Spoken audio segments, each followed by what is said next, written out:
N'est-ce pas ñu def Fatiha ak salatul Fatiha. Auzu billahi min shaytanir rajim. Bismillahir rahmanir rahim. Alhamdulillahi rabbil alamin.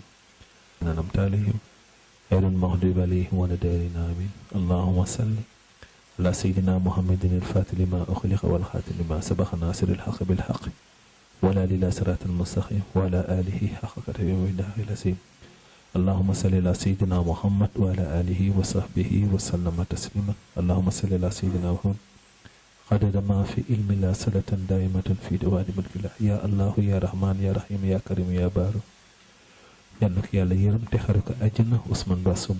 يانك يا يرم تحرك أجنة سبحانك ربك رب العزة ما يصفون وسلام على المرسلين والحمد لله رب العالمين.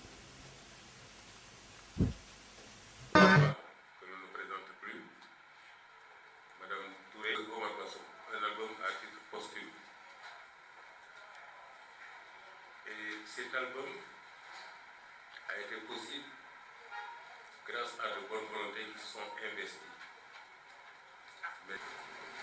Et cet album donne déjà deux choses.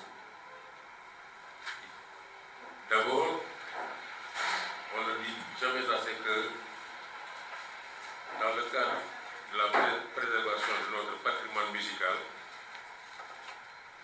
qui est certes dévolu à l'État, mais aux mécènes et à chacun de pouvoir pérenniser ce patrimoine musical aujourd'hui très pauvre dans le domaine de la production. Utiliser leurs investissements.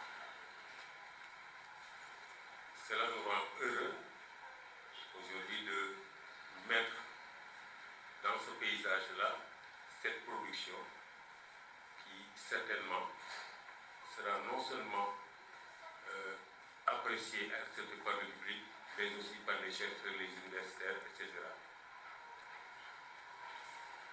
Le deuxième aspect est que Feu Oumar Bassoum, ses représentations, n'a jamais eu une production sur le paysage musical sénégalais et c'est son premier qui se déroule à titre posthume. Donc nous nous en félicitons et nous remercions très sincèrement ces mécènes qui nous ont permis aujourd'hui de réaliser ça.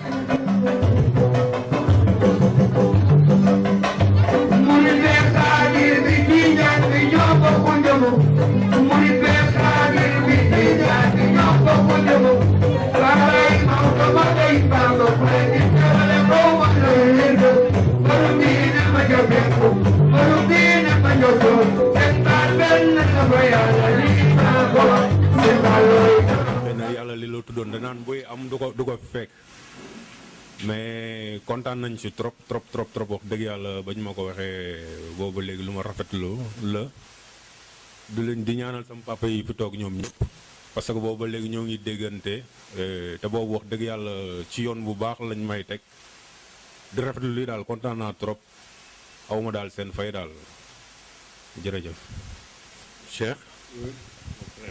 Merci. Avec mon jeune frère ami Pierre Rousseau, qui est le mécène principal. Mais le mécénat, ce n'est pas seulement des moyens, c'est aussi un engagement.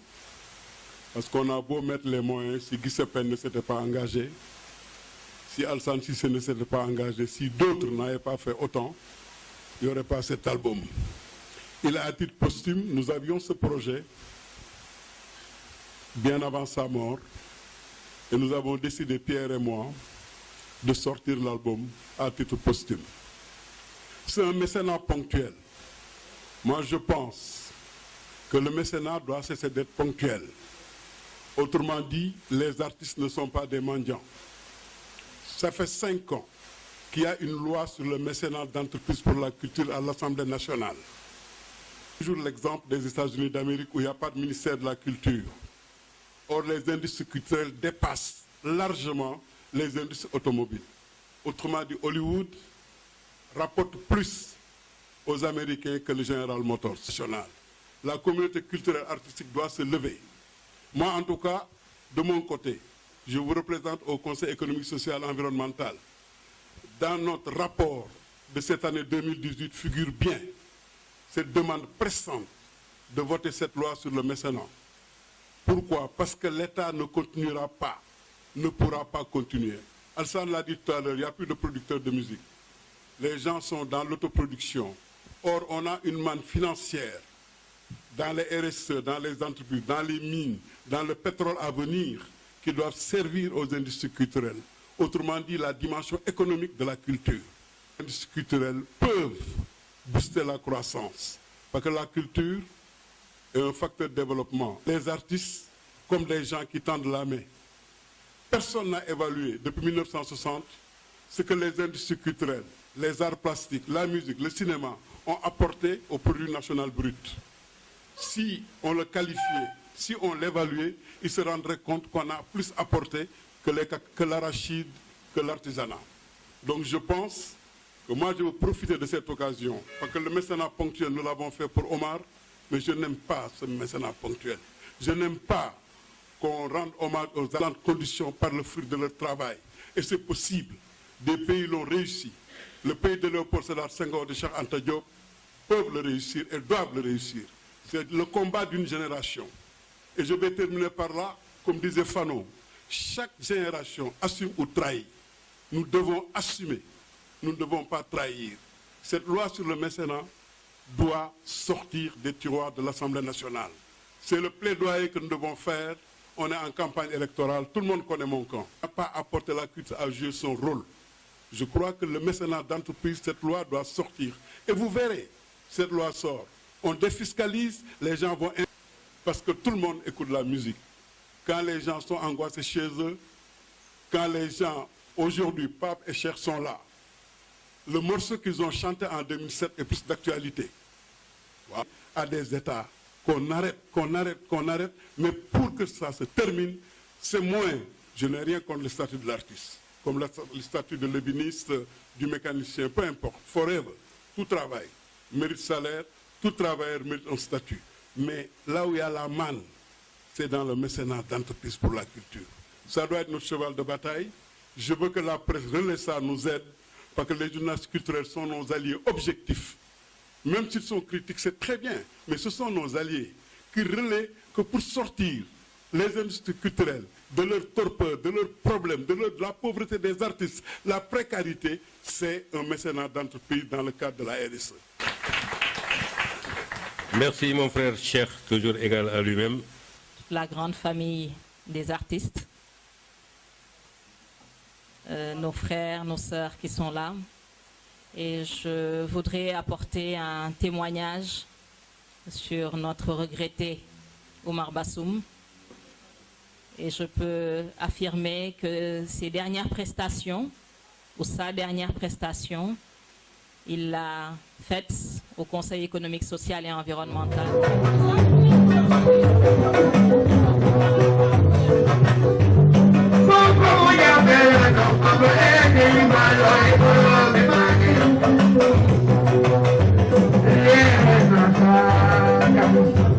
En 2015, lors de la cérémonie d'ouverture des premières journées, portes ouvertes, alors vous voyez que nous sommes très attachés à la musique du terroir. Nous sommes très attachés à la production artistique.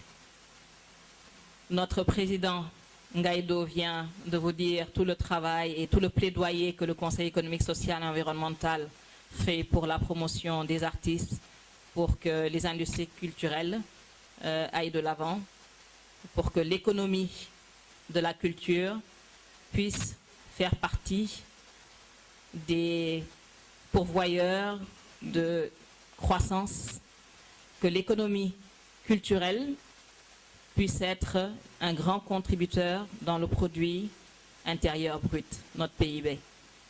Cette émergence dont on parle, nous l'attendons aussi de la musique, des artistes, et nous sommes de tout cœur avec vous. Nous témoignons également notre affection à la famille.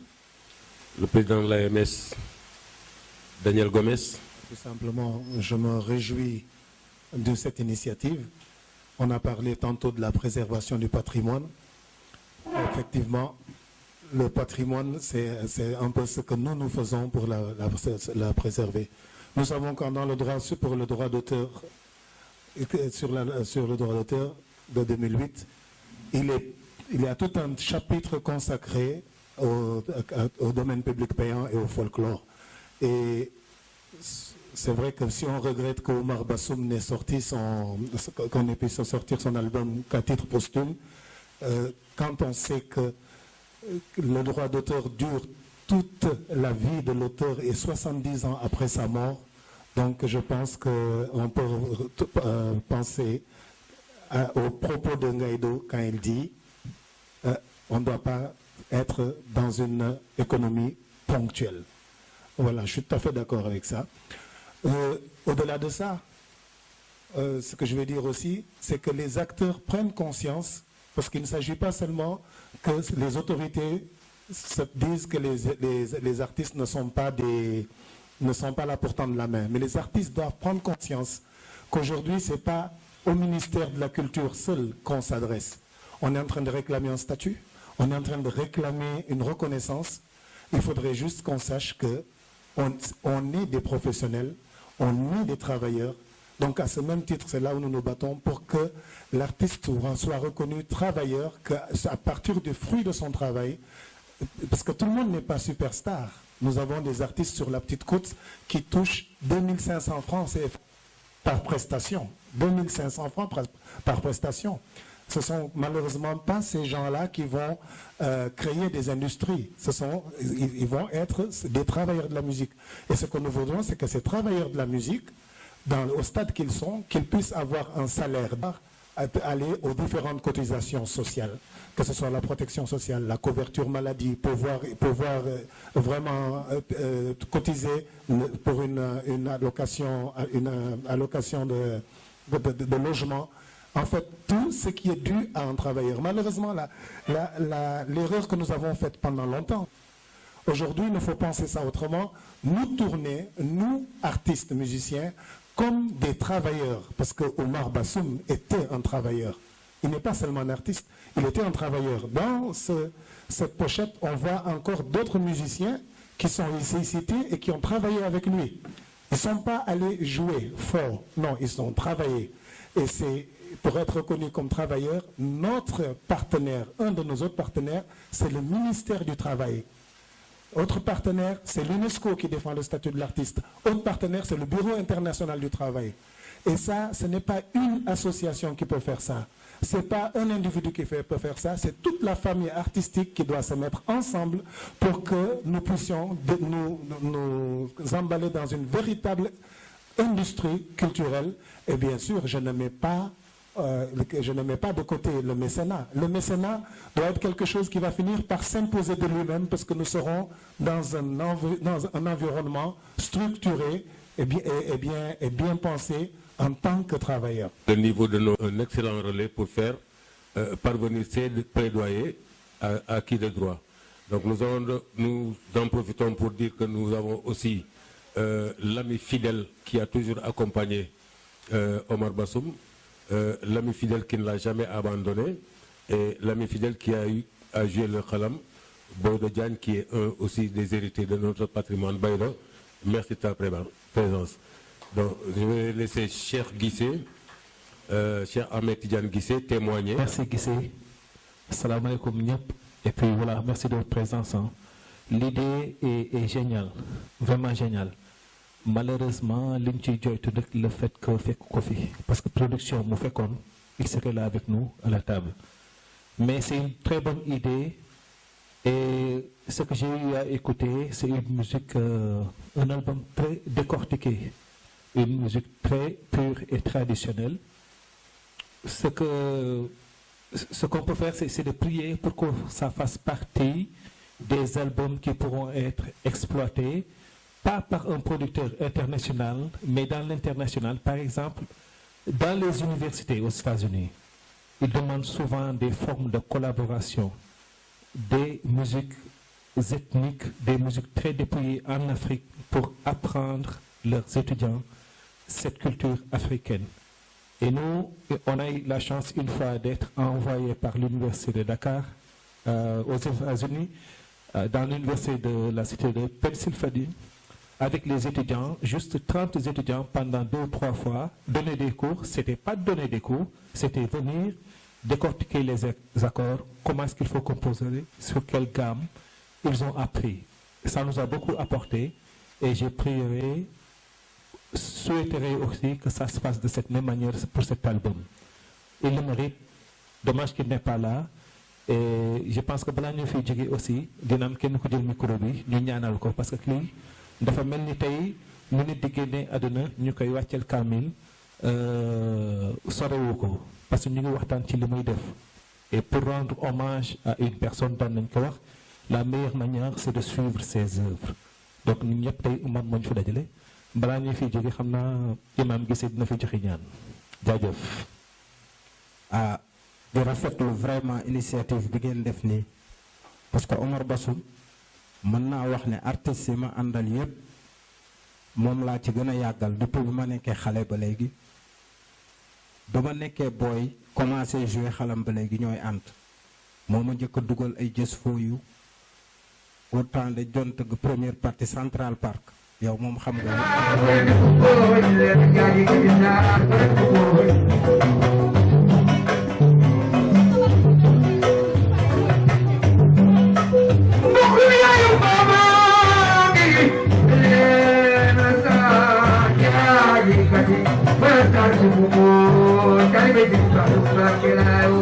dafa am benn jour sax ñuy tëggal Youssou Ndour première partie Méridien mu génn noonu gis Youssou mu ne ma neel Omar na téye ci xalam gi parce que musique bu riche la di profiter ci occasion nag di ñaanal ñi nga xamante ne ñoom ñoo nekk ci culture bi kilifa yi di gën a dooleel musique traditionnelle parce que moom lañu am te Omar lépp lu mës a def ci àdduna da ciy boolee xalam musique traditionnelle pure et simple nit la koo xamante ne nag vraiment album bi sax xëy na yii rek lañ ci wone nii mais mën naa la assurer ne ko bëri na morceau yu ñu enregistré ci ay studio comme ça nii rek dañu ànd rek mu ne ma booy de kaa ñu dugal 3 4 5 morceaux noonu la demee am na yoo xam ne da koy déposé na ko sax droit d'auteur parce que je me rappelle très bien en 2008 bi ñuy dem Hong Kong waa BSDA joxoon lañ ko ay fiche mu yóbbaale ma ne ko Omar da nga am droit d'auteur mu ne ma yàgg na bon ça veut dire que bon da doon enregistré nii rek mais initiative bi ngeen def nii ba fexe à travers Guissé Pen à travers Cheikh Ngaydo man témoigné naa xam naa digganteem ak Cheikh Ngaydo bu baax a baax xaritam bon confident am la ñoo doon diisoo sama. bon li ngeen def nag vraiment dama koy rafetlu lu rafet la di leen ñaax aussi rek ngeen mën a jàppale musique traditionnelle bi parce que Sénégal ñun loolu la ñu am ok. jërëjëf. dama mës a toog ak Alaaji Samba Jabare Samb ñu toog waxtaan mu ne ma bés bu ma fi jógee yàlla na gën a yéex mais Boy de Diagne mën na ma remplacer parce que moom sama buum la yor. jàppal foofu kooku moom témoignage la boo xam ni Alaaji Samba Jabare bàyyiloon na ma ko waaw. Pape Cheikh la ko doon defee fekkente ni mën na joxe aussi témoignage. maa ngi am mbégte lool di teew ci initiative bu baax bi bu je crois gars yi xam nañ ma ak xamoon nañ ñu ak Omar xamoon nañ ñu ak Pape Mboup ndax à chaque fois bu ma daan joué dama leen di wax ne yéen kaay leen ngeen joué yaakaar naa ne bu demul ci benn grand théâtre bu njëkk bi def nañ ci ñaareel bi ñoom ñëpp dama leen doon invité di leen wax ne kaay leen parce que du woon pour nit ñi sax mais man pour sama bopp man dama bëggoon lu ñuy def yàlla def na bi ko fi yàlla jëleet au moins fekk ma woon mu war a mën a ñëw maa ngi jaale kon ci occasion bi sa doomam bi di bëgg loolu nag ci lii di doon wax ne Ngaydoo ak ñi intervenir yëpp vraiment wax nañ ci lu am solo occasion la pour man li Ngaydoo wax lu am solo la parce que man personnellement dama waxoon ne man bu ma kenn defal hommage et je tiens ma ne man su ma dee ku ma defal hommage ci musique ci musicien ku ma mënul ramee ñaan bu ma fàtte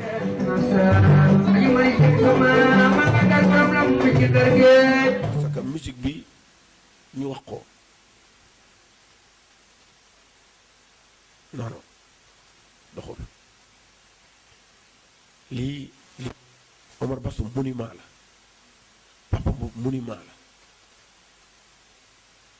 même bu fekkee ne moom mënul woon am na war na am ay structures yu leen gàddu produire leen boo demee Japon ñooñu ay kenn du leen laal kon musique bi fii bu ñu tolloo fii tey di ko wax ni ñun war nañu xoolaat suñu bopp yéenemaat suñu bopp ñu waxante rek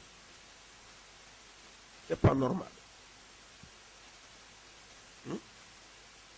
c'est pas normal depuis combien d'années la musique ñu ngi ko yore fii BSDA SODAV ana ko fayeeku ana la musique kan moo fayeeku SODAV pendant combien d'années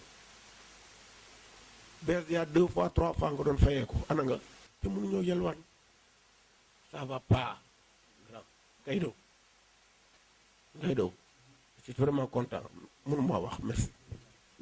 C'est ça. Je crois que maintenant, si vous avez des questions concernant la musique, concernant le patrimoine, je crois que vous avez une bonne brochette des gens capables quand même de donner suite à vos réponses.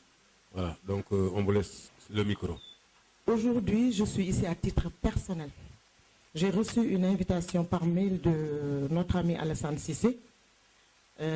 Li ma fi indi mooy que dama am fu ma tegoon Omar Bassoum personnellement donc ñun ñi nga xam ne ay Haalpulaar lañu son titre Taara bu fu ñu ko wéy te comme ñun on est des petits enfants de Cheikh Omar Foutiyou Tall Taara bi non seulement dafa am ñu bari wéy nañ ko mais Taara bu Omar Bassoum dafa am loo xam ne moo ñeme woon wax ne daf koy génne de ses entrailles dugal ko ci ñun suñu entrailles yi ñun ñi nga xam ne Haalpulaar lañ mais sama xol dafa xaw a naqari parce que rafet na ñu génneel ko album mais moom monument la woon ci ni ma gisee musique traditionnelle sénégalaise lii waroon na mën a ñàkk ndax Omar Bassoum foo ko fekk muy tëgg yow loo jàpp boo taxawoon doo toog boo toogoon dootul bouger da nga koy déglu xam ni kii li muy def xam na ko li muy wax am na fu mu ko teg mais que ñu toog ba yegg ci stade bi dafa xaw a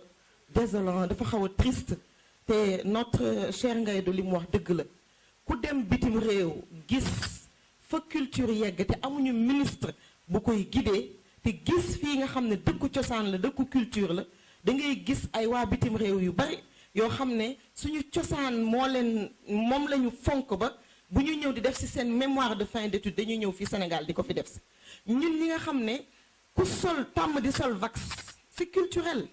C'est vrai que war nañu toppatoo industrie créative yi war nañu toppatoo mécénat bi et tout mais c'est culturel ici au niveau des populations ku tàmm di sol vax ñu ne kii dafa bëgg yëfu artiste de ku préfère les colliers tout ce qui est vraiment original aux bijoux en or kii dafa bëgg yu aare kii daal moom jikko artiste la yor d'une manière tellement péjorative que da nga mel ni koo xam ne dañ la marginaliser bokkuloo ci société bi et c'est dommage je suis désolée xolu nit ñi neexul ça c'est beau c'est bien beau de voir album bi ñu ko defal à titre posthume et tout. Je me disais que Amadou Ndiaye Samb dem na Samba Diabaré magal na Ndiaye El Hadj Ndiaga Mbaye dem na mais Boy Do mu ngi fi mais yàlla def li muy def heureusement am na ñu mu fi bàyyi am na lu mu fi bàyyi ñu ñaanal yàlla dañ koy ñaanal yàlla daal mu xari ko àjjana jégal ko ay bàkkaaram en tout cas daal artistes yi vraiment c'est dur c'est difficile mais il faut que aussi ñu amaat beneen taxawaay quoi les artistes hein parce que le ndaw si li mu wax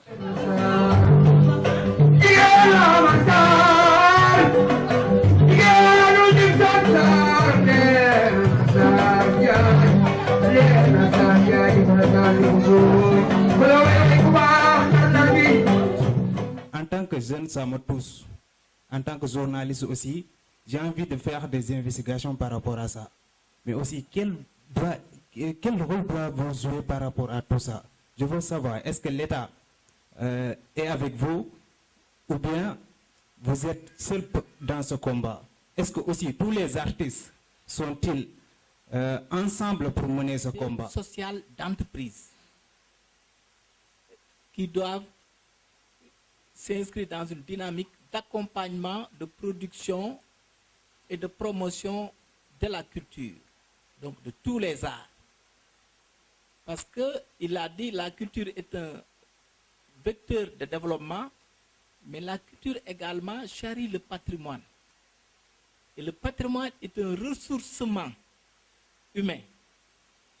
Et le patrimoine également fonde notre identité culturelle. Le patrimoine structure notre conscience. L'intérêt de l'album de Omar Bassoum, c'est la musique traditionnelle. C'est la musique traditionnelle.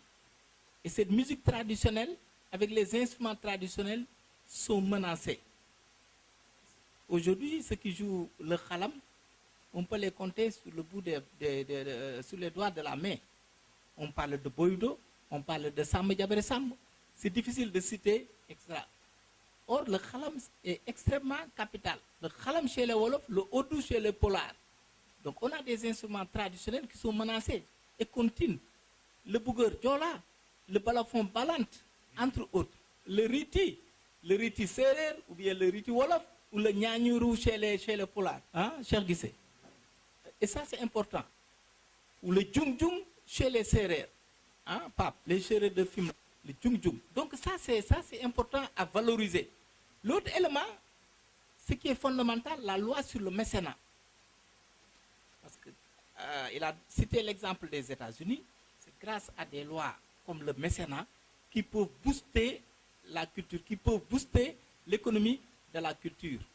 Et Daniel Gomez également a parlé des différentes corporations. Également, lui c'est le président de l'Association des métiers de la musique. Lui aussi depuis plusieurs années et ses amis se sont battus pour améliorer les conditions pour que la musique aille de l'avant. Mais ce qu'on peut retenir, les pistes dégagées par Ngaïdo, c'est extrêmement important. La loi sur le mécénat, les RSE, les responsabilités sociales des entreprises et comment les entreprises, parce que la loi sur le mécénat facilite l'implication des entreprises dans les dynamiques culturelles. Il a donné l'exemple Pape Echer, par exemple une grande entreprise comme les CSS, la compagnie sucrière sénégalaise, qui prend en charge dans la dynamique dans la production d'autres entreprises, même comme la Sonatel, avec les téléphonies. Parce que ce qu'on a constaté au Sénégal, mais les entreprises n'accompagnent pas les dynamiques culturelles. Et c'est ce qui est dommage. Et si les entreprises accompagnaient les dynamiques culturelles, mais non seulement les industries culturelles vont se développer, les entreprises culturelles, comme il a dit, il faut que les groupes deviennent des entreprises culturelles, parce que le secteur de la culture est une véritable niche d'emploi. Et donc c'est ça que des plaidoyers très forts, et moi je me réjouis de cette rencontre, parce que aussi grâce à Omar Bassoum, on a eu vraiment un débat au niveau des réflexions très poussées, des plaidoyers extraordinaires que je n'ai pas vu depuis belle lurette dans le secteur de la culture. C'est extrêmement important, mais aussi il faut voilà, rajouter aussi la protection des œuvres. Sa question. Bon relais. Nous savons que dans les rédactions, la culture est laissée pour compte, comme partout ailleurs. Les journalistes culturels se battent dans les rédactions, nous le savons. Ils se battent dans les rédactions parce que toutes les rédactions sont plus politiques. Là, une politique, n'importe quel guise politicien, je n'ai rien contre eux. Et à la une, on ne mettra pas demain Omar Bassoum à la une. C'est sûr. Voilà, on va mettre ça à la dernière page. C'est un combat interne que nous devons mener ensemble. Maintenant, sur le mécénat, Cheikh l'a dit. C'est tellement simple. Et je suis d'accord avec mon ami Daniel de longue date, président de l'AMS. Les statuts, moi, je suis pour. Mais moi, je pense que le préalable, avant qu'on nous considère comme des travailleurs, qu'on nous donne ce qu'on nous doit. Ça veut dire que quand vous prenez le plan Sénégal émergent, le capital humain, les industries culturelles sont éligibles, mais il n'y a aucune RSE, aucune pour la culture. C'est une anomalie. Ils vont construire des cases de santé, ils vont construire des écoles, mais tu ne vas jamais voir une entreprise soutenir Pape Cheikh. Pourquoi? Or, le PSE le prévoit dans le capital humain, parce qu'il n'y a pas une loi. Le combat, pour le moment, la priorité aujourd'hui, et je suis d'accord avec mon ami Daniel, que nous tous, toute la communauté artistique culturelle, demande que cette loi, à la prochaine session de l'Assemblée nationale, passe. Le projet est là-bas depuis 5 ans, 6 ans. Quand on règle cela, le statut de l'artiste, comme tu dis, les différents ministères, dans un comité interministériel, que ce soit le travail, la culture et autres, pourront, à partir de cette loi-là, nous faire passer notre loi sur le statut de